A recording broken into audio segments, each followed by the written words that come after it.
Good afternoon, everyone. Hello, hi, good afternoon, everyone. Thanks very much for joining us today for the Demystifying Solar Panels Lunch and Learn. My name is Veronica Noss. I'm the Communication Coordinator for Facilities and Energy. The Energy Conservation Office is happy to host today's Lunch and Learn, and we've got just a few housekeeping items for you before we begin. As you may or may not know, today's session is being live webcast. So we thank Ian Duggan from IT for helping us make this an option for staff today. Thank you, Ian. Now, in order for us to get through all the content and remain on time as much as possible, we ask that questions be held until the end of the presentation, at which point we will have an open group discussion. If you are seated in a council chair, we ask that you use your microphone when speaking to the group. If at all possible, to avoid conflicting mics being on at the same time, if you could raise your hand and be acknowledged by the guest speaker and then activate your mic, that would be greatly appreciated. If you're seated in the main audience area, our guest speaker will repeat your question so that it gets captured for the webcast. Just for those of you who might be a little bit camera shy, we're not going to be doing any close-up glamour shots of staff, so we don't have to be shy about that sort of thing. So we're going to be focusing most of our attention on our speakers. No pressure to our guest speaker. We have hard copies of comment forms available at the end of the session. If you'd like to take the time to complete the form while you're here, that'd be great. If not, you're more than welcome to take it with you and send it to me via inter-office mail. For those of you participating via the webcast, an electronic version of the comment form was posted on the portal this morning, so you can access it that way. And we also welcome Tom Pedler, our Program Manager of Corporate Energy. He's here today, so if you have any questions, you're welcome to email Tom, and we'll take care of those for follow-up. Tom's email address is pdelar@regionofwaterloo.ca. An electronic file link to today's webcast, as well as the PowerPoint slides, will be available on our energy management website by the end of this week. Does anyone have any questions? Great. Well, without further ado, I welcome Amber McLeod, our Student Project Coordinator, to introduce our guest speaker. Thank you. Good afternoon, everyone. I just want to say thank you so much for coming out to this exciting event. I'm very excited to hear all the content that we have today and to hear all your questions and hear your feedback. My name is Amber McLeod. I'm the Student Project Coordinator in the Facilities Department, and I also have been working with the Energy Office on various energy initiatives. It's my pleasure today to introduce our speaker, Micah Jarvis. He is with Mindscapes Innovations. Mindscapes Innovations is a local company that we have worked extensively with over the years on virtually all of our energy projects. It's located in Kitchener, and it is a sustainable energy consulting company. Micah himself has personally been involved in almost all of the projects that we've done, and he has graciously offered to do this, speak today on our topic. So without further ado, here's Micah.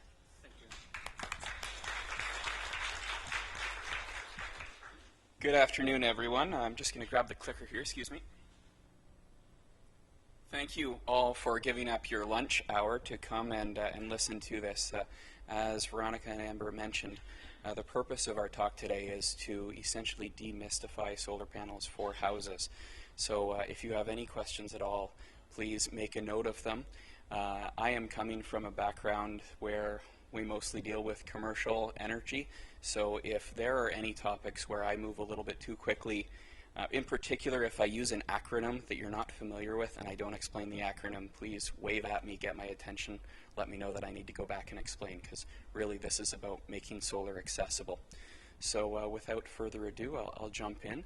If, as I mentioned, please feel free to ask questions. I prefer more of a dialogue. I'll try to move through the content reasonably quickly so that we have lots of time for Q&A at the end, and we can have a chat about anything that you might be wondering about. So, my name, as Amber mentioned, Micah Jarvis. I'm a professional engineer. I've worked in renewable energy for 6 years. Prior to that, I worked in energy conservation for a water treatment company, so I've got a combined total of 12 years in energy conservation, and I love it. I love sustainability. It's a great topic. So what is rooftop solar?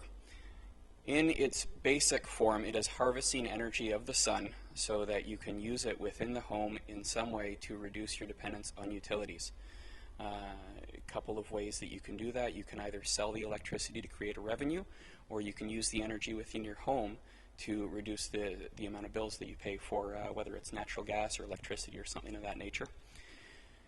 The two main areas where solar factors in, one is photovoltaic, so that is the generation of electricity from solar. The other one is solar thermal. That one is not quite as widely known right now. The electricity has pretty much dominated the marketplace for the last 5 years as a result of the microfit program, and we're going to talk quite a bit about that. But photovoltaic, what the solar panel does is it essentially creates a current. The photons push the electrons through the module, and that creates a current that you can tie many solar panels together and eventually create quite a powerful system that generates a lot of electricity. That energy is generated in the form of direct current, so you've probably heard that as DC, and essentially that's the same as using a battery in your car or in small electronic devices. In order to convert that to be used within the home or on the grid, that needs to be converted into alternating current, which is what the grid uses, and the device that does that is called an inverter, but we'll come back around to that a little bit later. The other type of solar energy that is commonly used is solar thermal. That doesn't use any electricity at all. It uses the sun's heat to heat liquid within a panel, and then that warmed liquid is moved within the house or to a pool or something like that, and you use the heat directly. It's typically considered to be a lower cost option, but with the incentives being what they are for the electrical, solar thermal has not seen a lot of activity or a lot of interest in the last 5 years. And I've got a few friends that have put solar thermal water heaters on their homes, and we'll talk a little bit more about the maintenance issues later on, but there are some maintenance issues that make it a little less attractive than it might otherwise be. Press the wrong button. So, almost everyone in this room has probably heard of the microfit program. So what is the microfit program? It is a form of a feed-in tariff program. And what a feed-in tariff is a government-operated program that is intended to create incentives to bolster an industry that the government wants to have within the economy. In this case, renewable energy. Given that renewable energy is very difficult to make a go at market rates, they have provided higher rates to generators in order to allow people to build these systems, get an industry going, create businesses, jobs, and ultimately, as more and more of those jobs are created, the volume drives discounts, and the cost of the renewable energy comes down, and with it, the incentive comes down as well, to the point where eventually you can remove the incentive entirely, and you're left just with a market industry, just like anything else. So, does anyone have any questions about feed-in tariffs before I move along? Go ahead, and sorry, I'll just ask you to push the button so that you're... So, it says there it'll be removed once the industry becomes competitive. That is... I could be dead by that time, is that correct? It's a great question. Yeah. It's possible, but unlikely. That's why I There are discussions that it's likely going to be removed within the next 2 to 3 years. So that's the timeline that we're looking at where renewable energy will be market competitive. Thank you for that question. So microfit is the version of the feed-in tariff that applies specifically to rooftop solar. So that's 10 kilowatts and below. It doesn't include things like commercial systems or solar thermal or things like that. The contract is to pay the generator for the electricity for a period of 20 years. So to maybe tie back to my previous comment about reducing the tariff rates, once you have a contract in place and you're generating under that contract, that rate won't change for 20 years. That's a contract that stays in place. But say your neighbor, a couple of years down the road, wants to do that, well, at that point, they may get a lower rate than you did. Similarly, I've got a note on there that back in 2009, the utility was paying 80.2 cents, which seems to a lot of people to be very high. But I'll discuss that. Those people are still getting 80.2 cents for their energy. But today, if you were to do it, you would get 38.4 cents for that electricity. And the reason for that is that the people that developed the systems in 2009 paid a lot more for them. Similar system to that cost about $100,000. Today that system would cost about $30,000. So as you can see, the rates are reflective of the cost of the system. They're trying to maintain about an 8 to 10 year payback. The other thing that's just worth mentioning on the 80.2 cents is that that is typically the rate, around the rate that is paid for peak power. So when you've got peaker plants like the one in Milton, most of you, or Halton Hills rather, most of you have driven by in the 401, that plant only operates for 2 hours a day. So the energy that is associated with that plant is very, very costly to the government. So although 80.2 cents seems ridiculously high, relative to the amount of energy that it's displacing, it's actually not quite so unreasonable.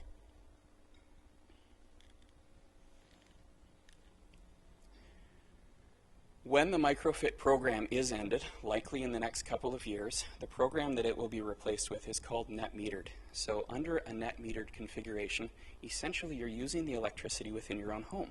So you're not selling it to the utility, you're not going to get a check from the utility, but it simply makes your meter spin slower, and in some cases where you're generating more than what you're using, it makes the meter spin backwards.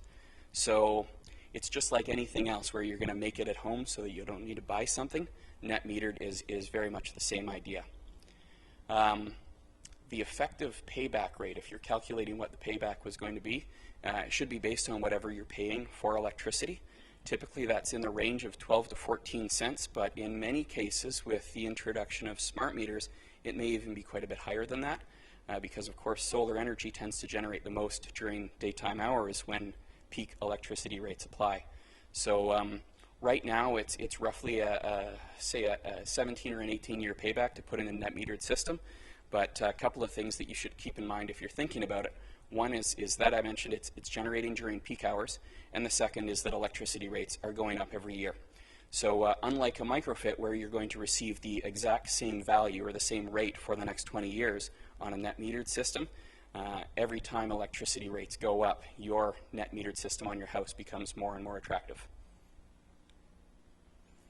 Currently, one last thing to mention, currently there's no other incentives associated with net metered programs. If you want to do that, you basically buy the system, you put it on your house. There's no grants available other than the microfit program. The expectation is that when the microfit program gets discontinued, there will probably be some sort of incentive, tax, grant, something like that to make net metered systems a little bit more attractive. Question at the back, can you press the button?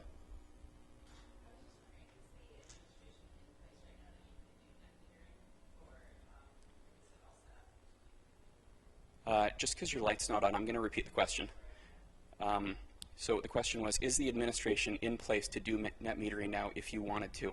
The answer is yes. I like to think of net metering as a right and not a privilege. You are entitled to generate electricity on your own property. But if you were to call the utility, you might receive a little bit of pushback. They're not as familiar with it. It's like anything else that you do in your job. The thing that you do all day, every day is the one that you're most comfortable with. The one that you only get once in a blue moon. Maybe it's, you get that question, you're not quite sure how to answer it the first time, but definitely you can do net metering now if you feel so inclined. The other thing I want to chat a little bit about is leasing versus ownership. Oh, I'm sorry, there's another question.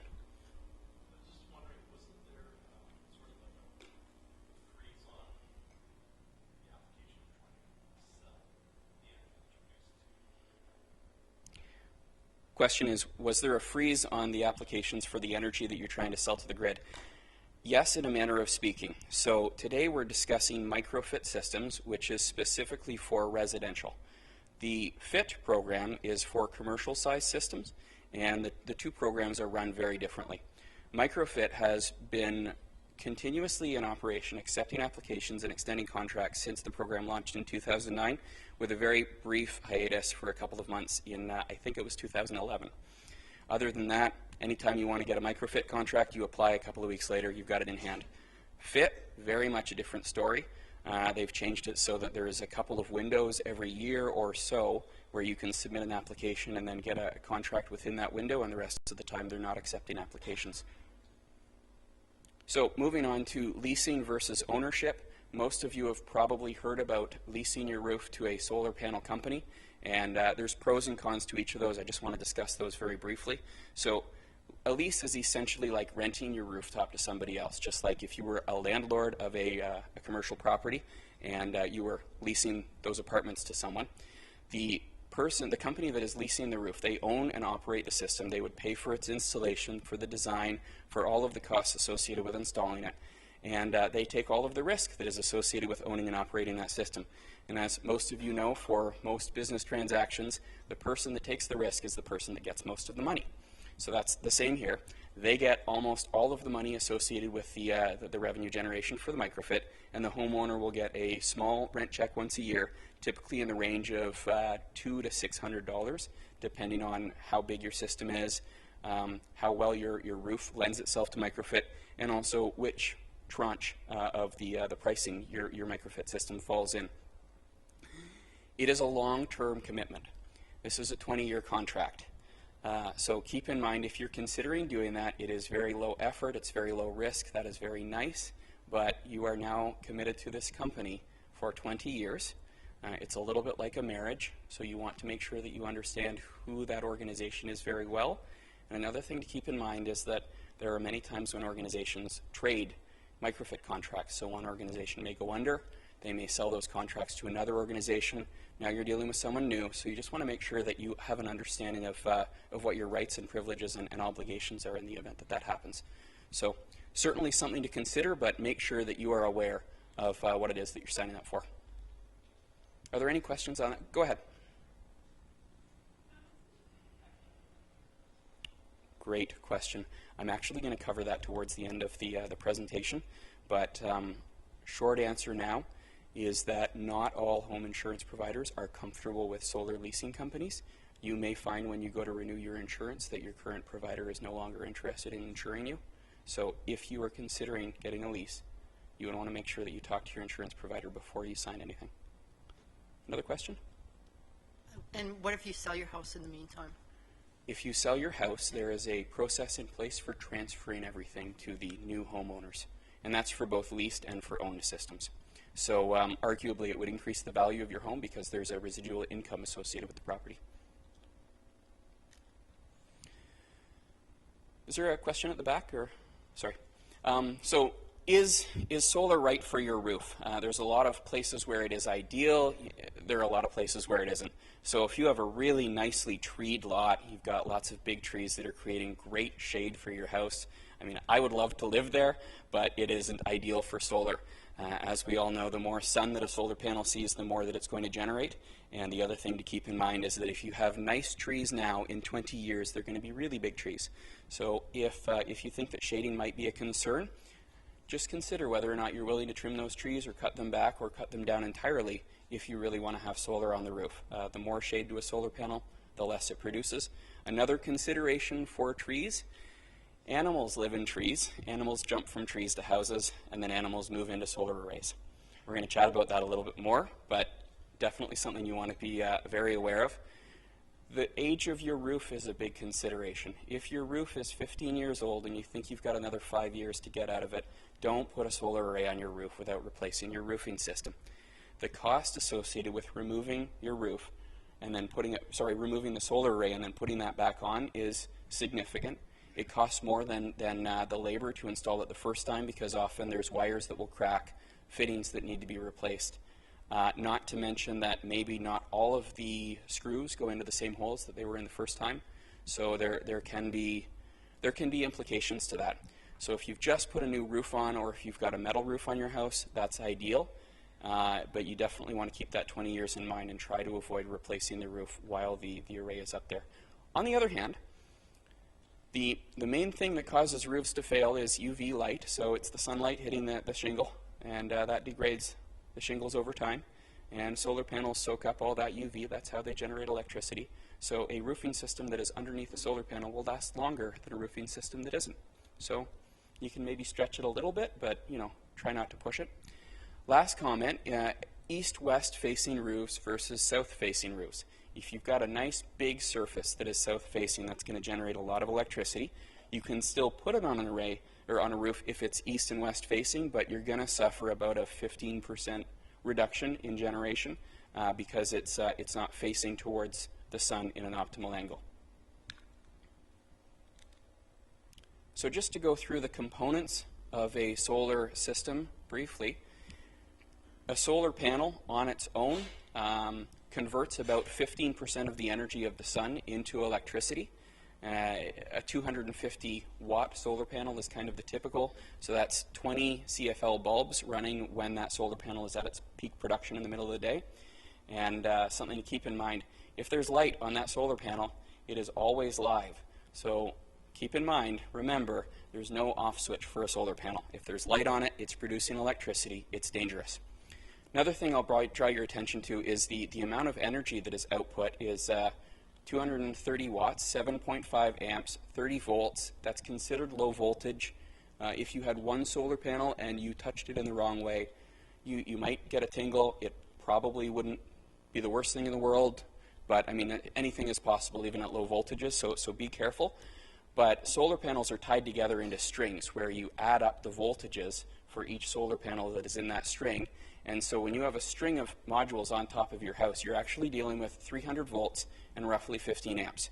So that is higher than the voltage in an electrical socket in your home and very dangerous at that point. The reason I mention that is mainly to say, if you have an array on your house, make sure that the people that are working with that array or around it are qualified to work around solar panels so that you don't have any accidents. I mentioned earlier that solar panels generate indirect current, and then that needs to be converted to alternating current in order for it to be used in your home or produced at the grid. The device that does that is called an inverter. So you'll see a big box on the side of your house or maybe in your basement, and that is what this thing does. They're loaded up with all sorts of protection and controls and very, very smart devices that will detect if there's a power outage. They'll shut the system down if there's problems, all those types of things. So once again, just be aware of this. Don't go inside it without having a qualified person working with you, those types of things. And that's what they do. So one of the things that I often hear about is the benefits of green energy. And there are many benefits of renewable energy in that we're not using fossil fuels. We will be able to harvest that energy sort of for years to come without using up any non-renewable resources. But something that everyone should be aware of is that no energy comes without any kind of cost at all. All energy production has some sort of detrimental environmental impact, and it's good to be aware that although green energy is one of the best, solar panels are one of the best of those. Wind energy is very good at having very little environmental impact, but the production implications, factories around the world that produce these types of things, they do have an environmental impact. Ultimately, the goal with green energy is to find energy solutions that minimize the overall environmental impact. So if there is a new technology that comes out in 10 years that is even better than solar panels and wind, then we might find ourselves using that. Great example is hydroelectricity. Considered very clean, very renewable. The water is there, it's great, but as many of you know, installing a hydroelectric dam has huge implications to the surrounding environment and displacing a habitat, flooding areas, things like that. So any kind of energy has those same implications. Oh, another thing to mention is sort of a corollary benefit to renewable energy is that it puts pressure on other types of energy production to become more green. So when solar started to become a big thing, we started hearing about clean coal, where coal-fired plants are starting to really pull up their socks and find ways to clean up their emissions. So other benefits, not just in the production, but as well. Maintenance associated with solar panels. So I already mentioned the age of the roof. There is possibilities of water ingress into your attic and into your home. I'll show you some pictures of that. Animals can get into the array. I'll show you pictures of that. The wiring can become damaged over time. Structural loading. Roofs were designed to hold shingles, not to hold solar panels necessarily. And you want to be aware of the inverters and the electrical implications of that, and then as well the annual inspection. None of this is to scare you. I think rooftop solar is great. I think that if you have a roof that's good for it, you should put them in. But these are definitely things that you really want to be aware of so that you don't get tripped up by any of these things like some homeowners have. So I mentioned previously the age of the roof. This is a homeowner that installed an array. Their roof was probably ready for replacement when they put those solar panels down, but for whatever reason they went for it anyway without replacing the rooftop. Don't do this. 5 years in, you're really wrestling with, do I pull them off? Do I spend the money to replace the roof now, or can I get another couple of years out of it? Why do you not want to be in that position? Because of water damage. This is a homeowner that wasn't aware that the roofing system had failed entirely. The water went into the attic. It soaked all of the insulation, started producing mold, and then leaked down into his kid's bedroom. There was mold issues there, so this particular fella is dealing with a pretty significant remediation exercise. So this is very rare. It will probably not happen to you, but this is one of the reasons that you just want to be vigilant and be aware of what the implications are. Animals, squirrels and pigeons love solar panels. They get in there and they build nests and they hang out and they chew on wires, and the debris that they bring in creates havoc for shingles, and then that can lead to the water damage that we just looked at. So if you've got a solar array on your roof, just be aware. Have a look up there every once a year and see if there are animals that are moving in, and if there are, take appropriate steps to get them out. You can install animal guards. So on the left, top left corner there is what you'll see is some rolled up chicken wire. That was an early effort to keep animals out of a solar array back when not a whole lot was known about keeping animals out of rooftop arrays. And as most of you would probably guess, it didn't work very well. The squirrels pushed themselves underneath that chicken wire, and then when they brought their nesting materials in there and the rain tried to wash the nesting materials out, it created the dam effect against the chicken wire that further exacerbated the problem and really led to some unfortunate things for this homeowner.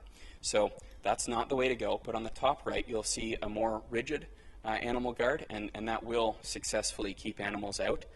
So if you are putting in an array, I would strongly encourage you get that system on the top right and keep the animals out of there. Structural loading. Most houses were not built with solar panels in mind. If you're using a good microfit installer, they will come in with a structural engineer. They'll have somebody inspect your attic, determine whether or not there are any upgrades, and then make sure that those upgrades have been done properly before installing the array.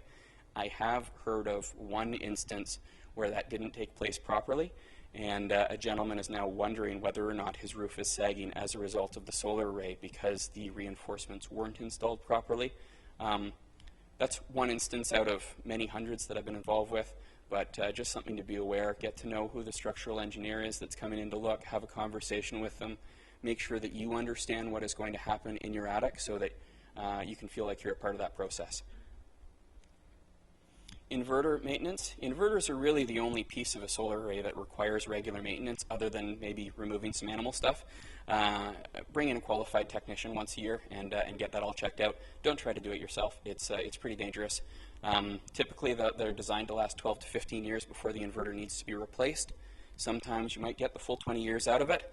Sometimes you might only get 10, but you might have to replace it during the lifetime of the contract. Now we're going to jump over to solar thermal. We mentioned that at the beginning, and just a couple of things to be aware of that there. A friend of mine had one of these installed in his home a number of years ago when the Eco Energy program was paying significant benefits. What he learned as a result of installing it but didn't know beforehand was that the glycol that is used in the system needs to be replaced every 3 years. He had a couple of instances where the fittings would leak and he would lose the glycol and have to replace it. And the replacement of the glycol that he used was 1 year's worth of saving, and he had to do that every 3 years. So it really cut down on the payback of the system. Any questions about solar thermal before I move on? Okay, so chat a little bit about online monitoring systems. So you've got this system on your roof, there's an inverter on your wall. How much am I producing and how much am I supposed to be getting paid? There's a number of online monitoring systems that you can access through web browsers in order to determine how many kilowatt hours and how much energy and subsequently money you're producing from your solar array. So there's different options available. A lot of them are available right through whatever inverter provider it is that you use. So in many cases, you don't need to worry about this on its own, but certainly you want to have access to it so that you can look at those results. They require internet connection. Most people have a high-speed internet available in their home, so you can just tie it into your own internet and it'll work that way, and then you can access the production data from really anywhere that you've got an internet connection to browse to that. We're going to go to a live system that the region of Waterloo installed.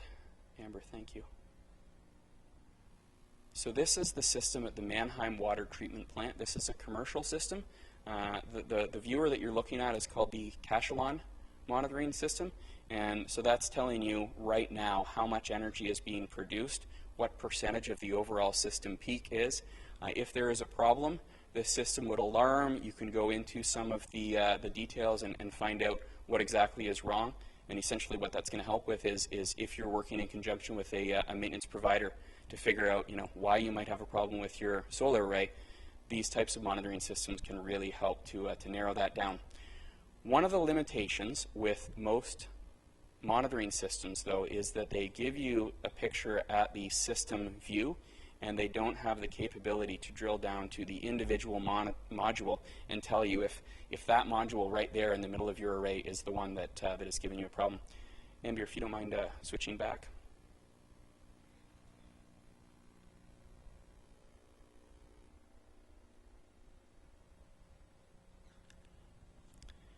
I'll just introduce the concept of microinverters.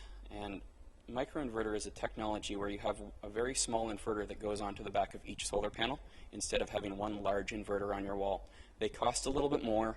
I'm leery on whether or not they're the better option to go with, because in my opinion you're introducing many points of failure, whereas before you only had one inverter, one point of failure, easier to maintain. But the big benefit with microinverters is in the monitoring, where each one of those inverters is going to tell the monitoring system how I did today.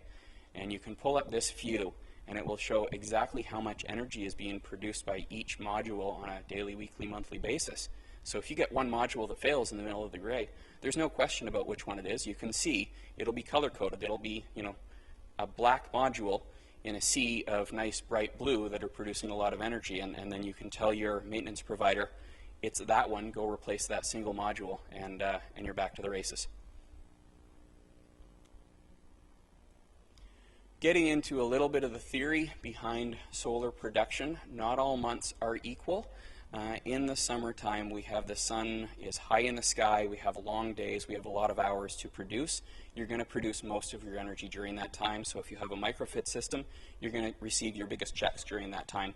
In the winter, we've got short days, the sun is lower in the sky, and oftentimes the modules are covered in snow. So as you can see at the shoulders there, the December and January months are actually pretty low for production. So if you have a microfit, you should just expect a smaller check, smaller production during those months. I don't have a slide for it specifically, but there's a similar graph to this for daily production. When the sun comes up in the morning, it's kind of over there by the horizon, and your system will start up, but it'll produce pretty low until the sun gets up overhead. That's when it's going to produce the most electricity. So similar to this graph, if 8 a.m. the system will start up, it'll be really low, and then throughout the day it peaks and then goes back down in the afternoon. So just a couple of theory pieces. And then back to home insurance. We had a question about that earlier. I called up an insurance provider that I work with on a regular basis, and I asked her, Jen, if you could tell homeowners what they should know about home insurance before they put an array on their house, what would you tell them? And she gave me a great answer, and it wasn't just sort of a one-word thing, but a couple of highlights to be aware of. Check with your insurance provider before you agree to anything, whether it's to own your own panels, lease with a company. Just find out what the implications of that are going to be and make sure that you're informed. Some insurers don't understand solar. They won't cover it. Now, more and more insurers are getting comfortable with you owning your own solar panels, so there might be a small adder to your annual policy, but by and large it's going to be fine. But there is a smaller number of insurers that are comfortable with leasing arrangements, and the reason for that is because you've got a leasing company that carries their own liability insurance, you've got your homeowner's insurance policy, there's some gray area about where the two meet, where they overlap. Well, what happens if this or what happens if that? So an insurance provider may be uncomfortable with that for that reason. Just make sure you know that ahead of time. And then specific things to know before you buy. Make sure you're using a quality installer. So WSIB is in place. They have liability insurance. Ask for a copy of the certificate. Make sure that you know those things. Get references from other people that have used them in the past. Read the full contract cover to cover, particularly for leases. If you know anybody else that has a lease, get a copy of their contract and compare it to the one that you're being asked to sign. You don't want to be 5 or 10 years in and then you find out that there's a clause where maybe you need to pay for the removal and reinstallation of the solar array in order for you to replace your roof, something like that. So just make sure that you're up on all of those things. Understand the risks. Back in the day, they used to think that natural gas and hot water going into homes was really risky. Back before that was really commonplace. There's very much the same thing in place now. We've got excellent safety codes for the electrical system here in Ontario, and so there's not a lot of risks other than what we've talked about today. So just don't feel as though it's dangerous for you to put solar panels on your roof, particularly when it comes to fire. You should notify the fire department that you're going to put solar panels on your roof. They should be aware, they should have it on record, but something to know is that solar panels will not cause a fire team to stop working on your house. If there is a fire, they will come in, they will fight the fire just like if there was a house with no solar panels on it. But where that kind of gets to the outer limit is if the fire has expanded to the point where it is now burning on the roof, firefighters will stop fighting that fire. They will stop trying to save the house at that point, whether or not there's solar panels on the roof. At that point, they will switch to a defense strategy where they try to prevent the fire from spreading to nearby homes. So essentially, whether or not you've got those solar panels on the roof, the fire team should act exactly the same. Are there any questions about that before I move on? And the last item, I think this is the last item, take before and after pictures of your home, lots of them. If there is anything that is caused by the solar array and you're not sure whether or not the solar array is responsible for it, you want to have before and after pictures. Great example is this fella that I mentioned before that is wondering whether or not he's got roof sag as a result of the array being installed. He didn't take before pictures, so we're not really 100% sure whether or not his roof line was completely flat beforehand and sagged afterwards. So if you have that as the homeowner, then it's a tool that you can use in the event that you need to. So this is the solar array that I helped install on my father's home. As you can see, a brand new roof, good south-facing exposure, lots of room, and at this point no trees around it to cause any kind of shading. So it's pretty ideal, and he very much enjoys the revenue that he generates from that.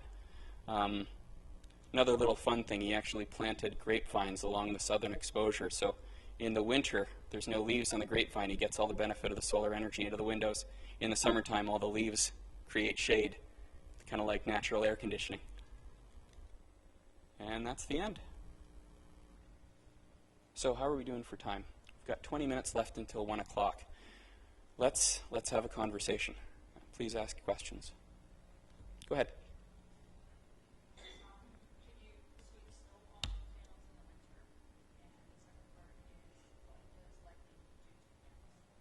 Good questions.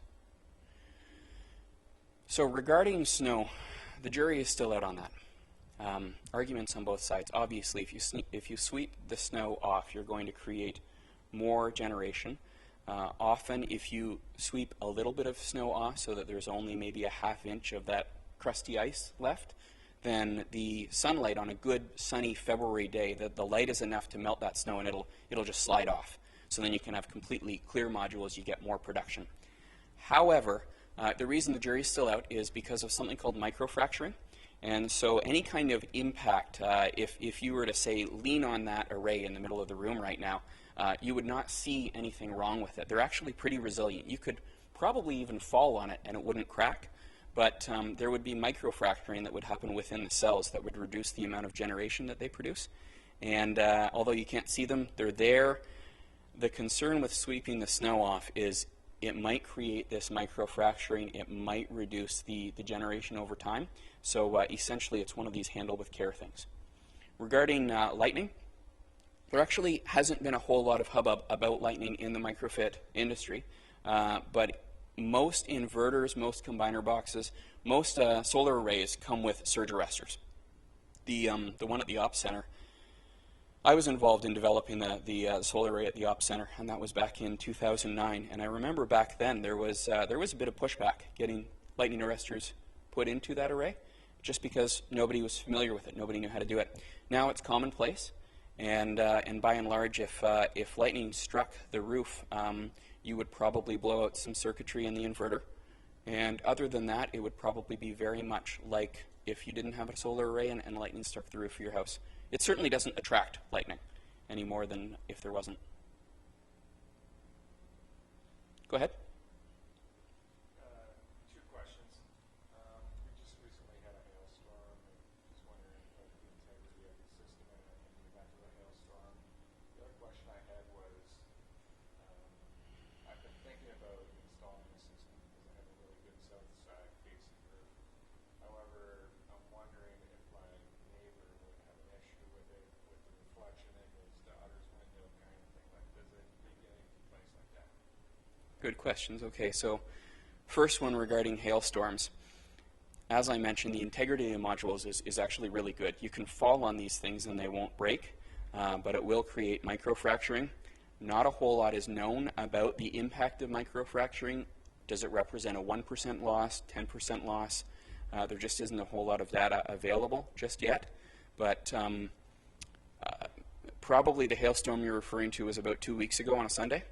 And I was sitting in a parking lot in Goderich at the time in my car with this hail just raining down on the car, and I was thinking for sure I was going to have a new paint job to deal with. But really there was no impact whatsoever to the vehicle, and I suspect that there would be very little impact to the solar panels unless you got to a hailstorm situation where windows are breaking. I think other than that you're probably going to be okay. Further to that topic though, we are getting more and more serious storms. And wind speeds are going up. You know, the 50-year storm used to be you could rely on only getting that storm every 50 years, but it seems like every couple of years we get a new 50-year storm. And I have faith in the structural engineering industry that they are designing the attachment points for these new 50-year storms. They're designing them for the next 50-year storms. And I believe that most of these systems that are bolted to your roof, it's unlikely that a windstorm is going to rip that panel off without it being the kind of storm that shows up on CNN and we're all rebuilding afterwards, right? Like a hurricane type of activity. So you should be okay that way. And then regarding the reflection, haven't heard any complaints about reflections from that. Solar arrays are designed to absorb light. They're not supposed to reflect a whole lot of light, and my understanding is that they don't. Transport Canada actually issued a paper on installing solar panels at airports for exactly that reason. If we install a solar array there, is the reflected light going to create havoc for pilots that are coming in for a landing? And essentially the conclusion there was that since it's not a curved array, you've only got the light actually being reflected at you for a very short period of time during the day, and it's actually less bright than, you know, walking along and the sun is shining down on you. You've got kind of that amount. Well, there's no magnification influence or impact from solar panels, so it's certainly not any brighter than the regular sun is. Go ahead. You mentioned that solar panels are always on. So if someone was wanting to install this in a rural area that are off the grid, what do you can store that energy then in a DC format and release it back in AC? Is that the alternative, or is there something else? Yeah, you know, I didn't really think to cover off-grid systems in my presentation, but let's talk about that. Use my father as an example once again. He installed an off-grid system to run his shop because he loves to build things and tinker, and he's got an electric tractor, an electric golf cart, and he's got all these things, right? He doesn't want to pay for charging them, so he installs an array. There's a couple of additional components that you need in an off-grid system that I didn't describe in the grid-connected system. So grid-connected, as a refresher, we've got a solar panel tied together with a bunch of others into a string that goes into an inverter, and then you've got some disconnects to switch on and off the power from the inverter, but ultimately it goes from the inverter into the grid. Off-grid system, you need devices to manage and control that energy, where the grid normally is the controller the rest of the time, but with an off-grid you need some control devices, and you need a battery bank, because you may not be using 12 amps exactly when the array is producing 12 amps, and that power needs somewhere to go. So you put in a battery bank, and you create a charge control system that is going to manage the flow of energy from the panels into the battery bank, and then back out of that when you're using it again. Battery packs are expensive. They don't last forever, just like any rechargeable battery. In your car, it only lasts so long. Well, similarly, battery packs for off-grid systems don't last forever, and they work very well, but the cost associated with that is something you want to be aware of. Did I properly answer your question? Yeah, I was just trying to figure out what do you do if you have rural property and you want to create some energy, but say it's on all the time, so what do you do with that extra energy? Yeah, so you store it. Go ahead. How are the utilities and municipalities deal with are there any special charges There is a monthly cost. I'm glad you brought that up. I had forgotten to mention it. It's small. I think it's in the range of $15 per month. The reason that it's small is because the province regulated the fee that is allowed to be charged to microfit subscribers. They also regulated the cost of connection. I think around here it costs about $1,500 for your connection. They have not regulated for commercial fit systems, and so you'll see there they'll range anywhere from $30,000 to $60,000 to connect one of those, and very expensive. But microfit, well regulated, costs are low. How are they to deal with? Well, for microfit, they've got somebody that's designated to do that. All of the local utilities do. Hydro One does if you're out in rural areas. They're very familiar with the process, and they're generally very good to deal with. If you were to go to them and say, I want to do a net metered system, you might get, I'm not sure how to deal with that, and you might have to push on that a little bit, just because they're not as familiar with it as they are with microfit.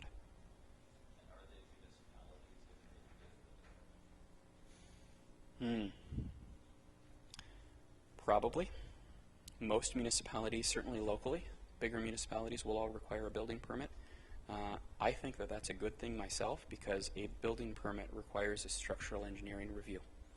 And to put an array on your roof without a structural engineering review, I think it creates a problem. It creates a liability, and nobody's quite sure where to point the finger if things go horribly wrong. And the worst examples I've seen of that were the trackers. Everybody's seen the trackers when you drive out in the country. Single pole, foundation in the ground, and then this thing is tracking the sun across the sky. A lot of municipalities did not require a building permit. A lot of installers took the foundation default design from the Deeker website and just said, it's on their website, it'll work everywhere, without considering that storms in Canada are different than storms in Germany. And I've heard stories about people waking up the morning after a storm and their tracker is lying on its side, pulled the foundation right up out of the ground. Well, who's on the hook for that? Then the finger pointing game begins. So I'm of the opinion, just personally, that building permits are good, but yeah, in most municipalities you will require one. That being said, I don't think they're particularly expensive, and it is a well streamlined, well understood process. I think there was a question. Yeah, go ahead.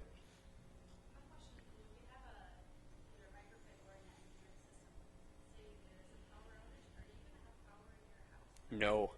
Yes, good question. Thank you. You're talking about, so the industry term for what you're referring to is islanding. And you can kind of get a visual for why they would call it that. Everything else is dark. You've got this island of power. Yay. I can never remember the name of it. The guy that built the Tesla, and he's doing that battery pack. Help me out. Yeah, yeah. So that the battery pack, that Musk is doing is actually designed to create an island situation for power outages, and that battery pack could be used in conjunction with an inverter and a charge controller to create a scenario where you are able to provide off-grid power.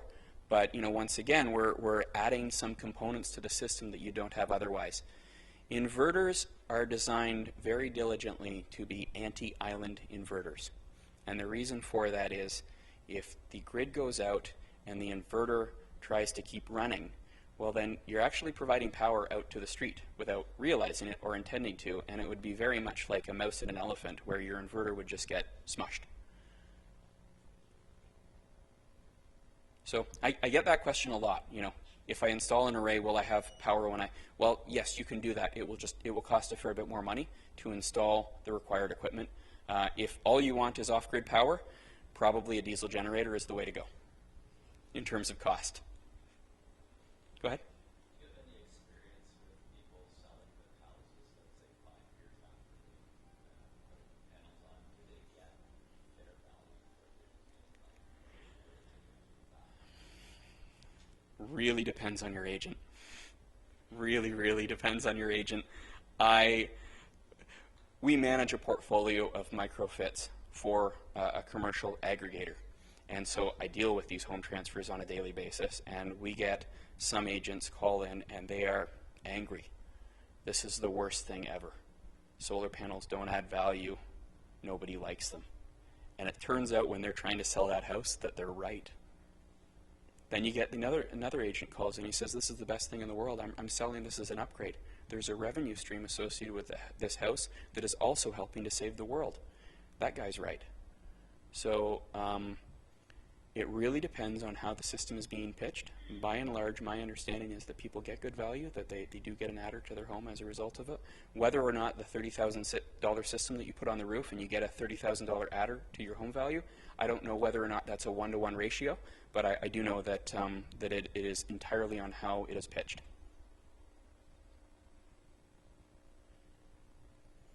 Anybody else? We've got a few more minutes. Go ahead. As I got interested in the subject, I happened to go on eBay and found out there's quite a market for solar panels on eBay. I just wondered what your thoughts were on that. Whether it's a viable market or not, or whether it's a bunch of hocus pocus.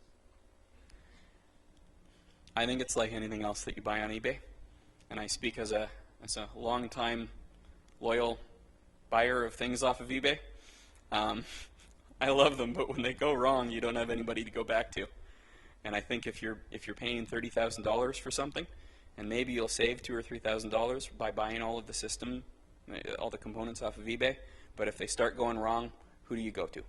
So I just personally, I'll buy my $20 widgets, because if they go wrong, you can toss them out or you can try to fix them yourself.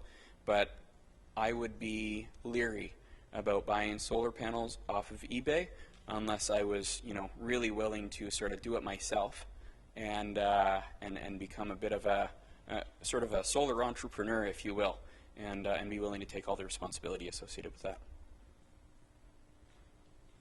Go ahead. One question the lady asked about circular, she was asking, can we still get energy if there's power? But you're also saying that these things are always on, so is it just that there's not enough energy being produced that can go back to your home? Not exactly. Yeah, that's a good clarification. So the solar panels on your roof are always on and always producing electricity, but the inverters are not always allowing that energy to pass through to the grid. And the inverters are where all of the brains are. They've got the switching equipment. They can turn the system on and off. They ramp it up and down. There is always a potential charge with the solar panels trying to push those electrons through, very much like a battery when it's sitting in the package. There's nothing attached to the electrodes, so that the energy just sits there. Once you attach something to the electrodes, it produces electricity, it goes. But with inverters, when they detect that the grid has shut down, the inverter itself will shut off, and that will essentially open those electrodes, open the disconnect, and it will create the potential but not allow any of that energy to go anywhere. No, no more hazardous than when the system is running. I mean, if you've got an exposed wire, when the system is turned off, that exposed wire is dangerous. There is a potential there, if you were to touch it, that you could be injured. But that hazard exists just the same when the system is running as when it isn't. So is it some sort of regulation that doesn't allow you to utilize the energy? Oh no, it's really more of a functional limitation. So if you design your system to operate when the power is off, you can use that power, but you would need to have a charge controller, you'll need to have switching gear, very much like some of you are probably familiar with automatic backup generators, where you have an automatic transfer switch in your home. And that transfer switch has been labeled, so you've got more than one source of power coming into your home. And in the event that there's a power outage, this switch changes over, generator turns on, and now it allows your home to be powered through the generator. You can do all of those things with a solar array, but you'd need to have the necessary equipment and follow the regulations in order to allow that to happen. Most of the microfit systems that are installed just for the purpose of generating revenue, none of those extras have been included. If you wanted to do that, you could get a quote for the adder, buy that extra equipment, get it installed, and then you would have that off-grid system so that you could be running some systems when all your neighbors are dark. At the back?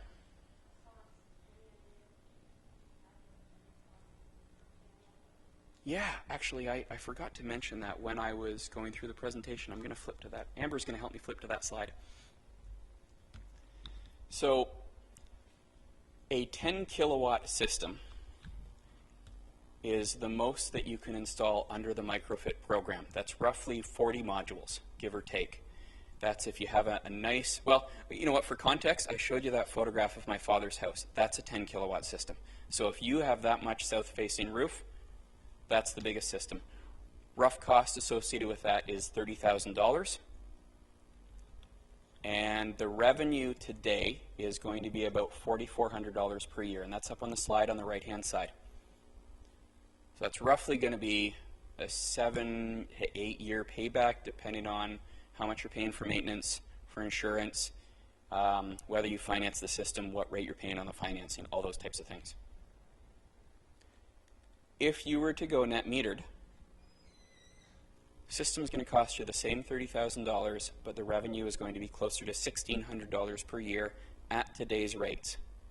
If next year the rates go up by 5% and the year after that they go up by another 5%, the compounding interest idea takes over, and you're going to find that you might pay that system off much faster as long as utility rates continue to go up. But in today's dollars, $1,600 per year revenue, much longer payback. Does that answer your question, or would you like more detail? Okay. One more question. Go ahead. More of a clarification, I guess, but that $1,600, is that, excuse me, actually a paycheck back to you, or savings in your electrical bill? Savings. Okay. Thanks for clarifying. Right. Yeah, something that is good to know about net metered system. If you were to install a really big system on your array that produced way more energy than you're ever going to use in a year, currently the way that the laws are written, at the end of the year that just zeroes out.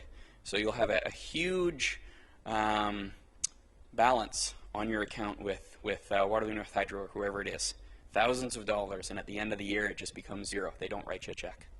So that might change in the future, maybe when they discontinue the microfit program. I don't know, but you know, don't install a bigger system than what you need. Okay, well, thank you everyone for coming. If there's any more questions that you think of after the fact, please email them to Tom, and he'll send them to me, and I would be happy to answer them. Have a great afternoon.